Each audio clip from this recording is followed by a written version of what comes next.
OS news प्रवास सत्याचा। मराठा समाजावर जो अन्याय झालेला आहे, मराठा समाजाला आरक्षण मिळालं पाहिजे।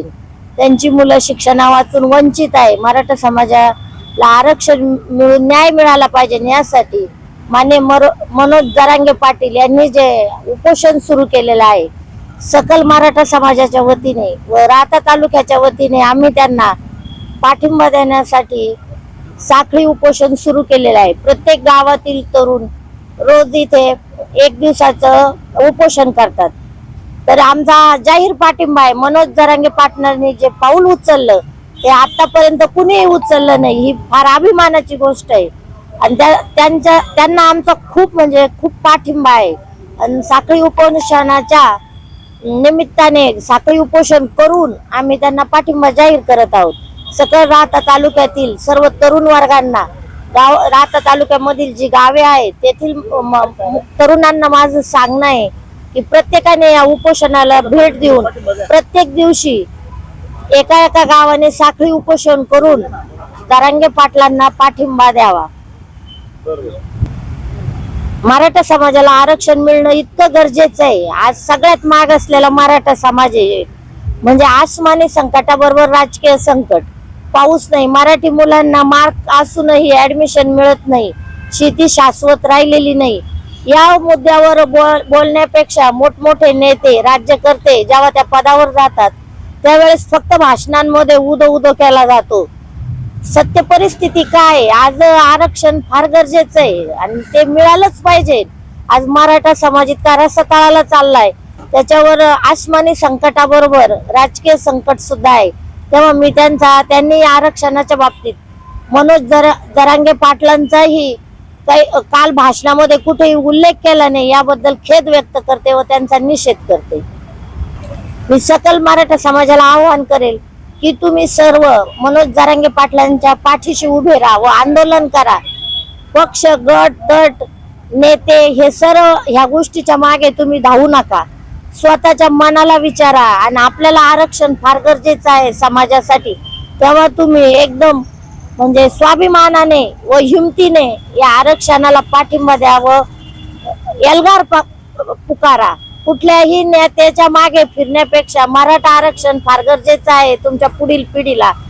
आज तुम्ही जरांगे पाटलाच्या पाठीशी उभे राहिला तरच तुमचं भविष्य काळ उज्ज्वल आहे, हे लक्षात ठेवा। तेव्हा तुम्ही त्यांच्या पाठीशी उभे राहा व या साखळी उपोषणास पाठिंबा द्या। तुम्ही स्वतःही इथे भेट देऊन बसा, अशी माझी नम्र विनंती सर्व मराठा समाजातील तरुण मराठी बांधवांना माझं एक सांगणं आहे की ठीक आहे, जरांगे पाटलाबद्दल कुणी काही बोललं असेल किंवा मराठा समाजाबरोबर जरी कुणी काही चिथावणीवर बोलला असेल तरी आपण टोकाचं पाऊल उचलू नका, काही वाईट घटना करू नका व आत्महत्यासारखं टोकाचं पाऊल उचलू नका। आत्महत्या करून हा प्रश्न सुटणार नाही, त्याच्यासाठी हिम्मत करून लढा। तुम्ही या गोष्टी करू नका, कुणालाही काही वाईट बोलणं किंवा आत्महत्या करणं हा त्यातील पर्याय नाहीये। तुम्ही मनोज जरांगे पाटलांच्या पाठीशी उभे राहा, ते आपल्यासाठी लढतायत, त्यांना साथ द्या, अशी माझी सर्व मराठा समाजातील बांधवांना नम्र विनंती। माननीय आपल्या मराठा समाजाचे नेते मनोज जरांगे पाटील यांनी आपल्या मुलांना शैक्षणिक सवलतीमध्ये आरक्षण मिळावं, इतर गोष्टी आरक्षण मिळावं अशा दृष्टिकोनातून उपोषण केलं होतं। आणि त्या उपोषणाच्या दरम्यान महाराष्ट्र शासनाने असं कळवलं होतं आम्ही 1 महिन्याच्या आत या ठिकाणी निर्णय घेऊ, परंतु त्या ठिकाणी आणखी 10 दिवस वाढवून देऊनही या ठिकाणी निर्णय शासन करू शकलेलं नाही। वास्तविक आम्हाला वाटलं होतं काल महाराष्ट्रामध्ये शिर्डी या ठिकाणी पंतप्रधान साहेब येत आहेत आणि हा प्रश्न हा खरा म्हणजे राज्य शासन नव्हे पण या केंद्र शासनाच्या सुद्धा निगडीत आहे आणि केंद्र शासनाने खरा हा निर्णय करायला पाहिजे अशी भूमिका या ठिकाणची आहे। आणि म्हणून असं वाटलं होतं की काल ते काहीतरी या ठिकाणी त्याबाबत बोलतील, परंतु एकंदरीत असं लक्षात आलं की मराठा समाजाच्या बाबत त्यांची जी भूमिका आहे ती निसंदिग्ध आहे, ती कुठल्याही प्रकारच्या मनस्थितीत दिसत नाही। वास्तविक पाहता मराठा समाजाने आतापर्यंत खूप मोठं योगदान दिलेलं आहे। आज या ठिकाणी आपण बघतो आहोत की पूर्वीचा काळ आणि आत्ताचा काळ हा मराठ्यांचा फार वेगळा झालेला आहे। या काळामध्ये या मराठा समाजाचा शेती हा मुख्य धंदा होता आणि खूप मोठं क्षेत्र प्रत्येकाकडे होतं। त्यामुळे फारशी गरज वाटत नव्हती. परंतु आता दिवसेंदिवस कुटुंब वाढत गेली आणि शेतीचं प्रमाण कमी झालं असल्यामुळे काही लोक भूमिहीन सुद्धा झालेले आहेत. असं असताना अशा लोकांची परिस्थिती अतिशय वाईट आहे आणि त्या मुलांना शिक्षणापासून वंचित राहावं लागतं. मुलं मेरिटची असले तरी त्यांना त्या ठिकाणी शासनाकडून कुठल्या सवलती मिळत नाही, चांगल्या ठिकाणी शिक्षण घेता येत नाही आणि म्हणून या ठिकाणी शासनाने आमच्या मुलाबाळांचा विचार करून का होईना या ठिकाणी आम्हाला आरक्षण देणं गरजेचं आहे. ही अतिशय माफक अशी मागणी ही मराठा समाजाची आहे. परंतु मराठा समाजाचं जे योगदान आतापर्यंत महाराष्ट्रात बघितलं तर खूप मोठं योगदान आहे. सर्व समाजाप्रती त्याचं योगदान आहे आणि हे जाणीव सर्व समाजाला आहे. म्हणून सर्व समाजसुद्धा आज या सकल मराठा समाजाला आज पाठिंबा देत आहे. कुठलाही समाज नाही तर त्याचा पाठिंबा या ठिकाणी मराठा समाजाला नाही. अशी असं असताना देखील सुद्धा आज या ठिकाणी महाराष्ट्र शासन कुठलाही निर्णय घेण्यासाठी तयार होत नाही. परंतु याचा अंत पाहू नये. मराठा समाजाने आतापर्यंत खूप आंदोलनं केली, खूप शांततेच्या मार्गाने केलेली आहेत. कुठल्या प्रकारचा अनुचित प्रकार घडलेला नाही आणि खूप मोठ्या प्रमाणात ज्या ठिकाणी कुठेच अशी एवढी मोठी आंदोलन झालं नाही, एवढे मोठे आंदोलनं या ठिकाणी मराठा समाजाने केलेली आहे. व कुठल्याही बाबतीत त्यांनी चुकीचा निर्णय या ठिकाणी घेतलेला नाही. शांततेच्या मार्गाने मिळावं ही अपेक्षा सर्व सकल मराठा समाजाची आहे. परंतु जरी असं होत नसेल तर मग मात्र आता आमचा मराठा समाजातला तरुण मात्र थांबेल असं आम्हाला वाटत नाही. कारण थोडी त्याच्या प्रतिक्रिया उमटायला लागलेल्या आहेत आणि त्यापूर्वीच या शासनाने निर्णय घेऊन मराठा समाजाला न्याय द्यावा अशी मी सकल मराठा समाजाच्या वतीने या ठिकाणी सरकारला विनंती करतो आणि आमच्या सर्व परिसराचा जरांगे पाटील यांना या ठिकाणी पूर्णपणे पाठिंबा आहे. जोपर्यंत या ठिकाणी निर्णय होणार नाही तोपर्यंत हे सगळे उपोषण असंच चालू राहील असं मी या ठिकाणी सांगतो. 27/10 म्हणजे आजच्या दिवसापासून आपण मनोज जरांगे पाटील जे अंतरवली सराटी येथे आमरण उपोषणाला बसलेले आहे त्यांच्या समर्थनार्थ राहता तालुका सकल मराठा समाजाच्या वतीने आपण शिर्डी येथे सर्व समाज बांधवांनी साखळी उपोषणाला सुरुवात केलेली आहे. आजचा पहिला दिवस असून आज सकाळपासून जवळजवळ 16 ते 17 गावांनी इथे येऊन पाठिंबा दिलेला आहे व ह्या साखळी उपोषणाला राहता तालुक्यातील जवळजवळ 75 गावं दररोज आपल्या आपल्या भागातील लोकांना घेऊन इथे साखळी उपोषण करणार आहे. आजचा प्रतिसाद बघता आम्हाला असं वाटतंय की हे साखळी उपोषण मोठ्या प्रमाणात पुढे जाऊन वाढणार आहे आणि याचा सर्व राजकीय यंत्रणांना भविष्यात जाऊन पुढे जाऊन त्रास होऊ शकतो. त्यामुळे सर्व सकल मराठा समाजाची भावना खूप तीव्र आहे आणि मराठा समाजाचे संघर्ष योद्धा मनोज जरांगे यांच्या जीवाला जर काही बरं वाईट झालं तर याला सर्वस्व जबाबदार सरकार राहील.